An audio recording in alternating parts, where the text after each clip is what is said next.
पापलेटांकडे बघून तोंडाला पाणी सुटलं ना. पण खरं सांगू, त्याच्या बाजूला ठेवलेली ही कर्दीची मच्छी खरंच खूप भारी लागते.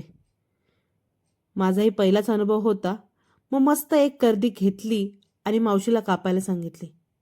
बघते तर काय, ही तिरपी कापत होत्या. मग हे बोलले, अगं ती मच्छी अशी तिरपीच कापली जाते, काटेरी असते ती. मावशीकडनं मस्तपैकी मच्छी कापून घेतली. डोचका पण टाक बाय, या लोकांना डोचका लागतो खायला, तुला काय माहीत आहे? असं बोलल्यावर मावशीने डोचका टाकला, नाही तर दिला असता फेकून. मस्तपैकी मच्छी कापून घेतली. एवढी मोठी कर्दी घरी आणल्यावर मस्त एका पातेल्यात घेतली, त्याला स्वच्छ धुवून काढली.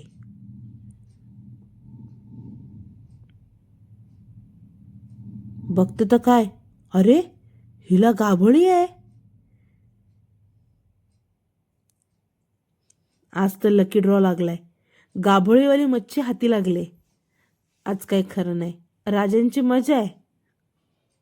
एक एक करून मच्छी साफ करायला घेतली. साफ करून त्यातले 4-5 पीस साईडला कालवण्यासाठी काढली. मग काय, उरलेल्या मच्छीचा मस्त फ्राय करायचा विचार ठरला. त्याच्यावर हळद टाकली, मसाला टाकले, मीठ टाकला. आम्ही जास्त मच्छीचे सोले करत बसत नाही, घरचे असलेले मसाले वापरायचे. आगरी कसं कोळी मसाला टाकायचा का संपला विषय.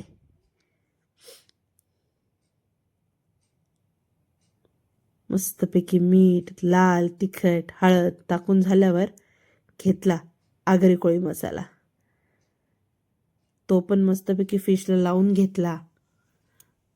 चारी बाजूनी व्यवस्थित मसाला लागेल याची काळजी मात्र घ्यायची हा. ह्या गाभोळीला सुद्धा बाहेर काढून प्रॉपर त्याला मसाला लागला पाहिजे, तरच त्याची ती चव, नाही तर काय पानचट लागेल. मस्तपैकी मसाला लावून 10-15 मिनटं रेस्ट करायला ठेवून द्यायचा. खरं सांगू का, फिश बनवता मला पण येत नाही, पण हळूहळू शिकली मी. असं करत साईडला ठेवून दिली. आता बऱ्याचदा मी बघितलंय, लसूणवर 1, 2, 3 अशी चुटकी मारली की लसूण सोलून होतो. मरू दे, माझ्याकडनं काही झालं नाही. मग घेतला वरवंटा आणि चेचून काढला. एकदम बारीक असा चेचल्यानंतर त्याचं रेबट खूप छान लागतं. जेवढी मच्छीला टेस्ट हवी तेवढा लसूण पाहिजे, तरच मच्छी भारी लागते. एकीकडे तेल तापवला, तव्यावर तेल टाकला.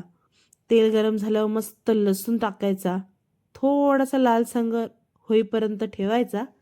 मग काय, घ्यायची मच्छी आणि द्यायची टाकून. मस्तपैकी सगळी मच्छी तव्यावर पसरवून घ्यायची. आणि हां, तुम्हाला जर मच्छी व्यवस्थित करायची असेल ना, तर तिला सारखी सारखी हलवू नका, डिस्टर्ब होतं तिला. मग ती तुटून हातात येते आणि सांगते मी खराब झाली म्हणून. 10-15 मिनिटांनी एक साईड पलटून घ्यायची. मस्त असा चॉकलेटी ब्लॅक असा कलर आला म्हणजे मच्छी एक साईडने शिजली. बघताच तोंडाला पाणी सुटलंय. तशी काही मी मच्छी लवर नाहीये, पण आता हळूहळू राहून इथे शिकले खरी. वाव, मस्त झाली तयार कुरकुरीत कर्दीची मच्छी. Finally done. मस्तपैकी प्लेट सजून घेतली. या मग जेवायला.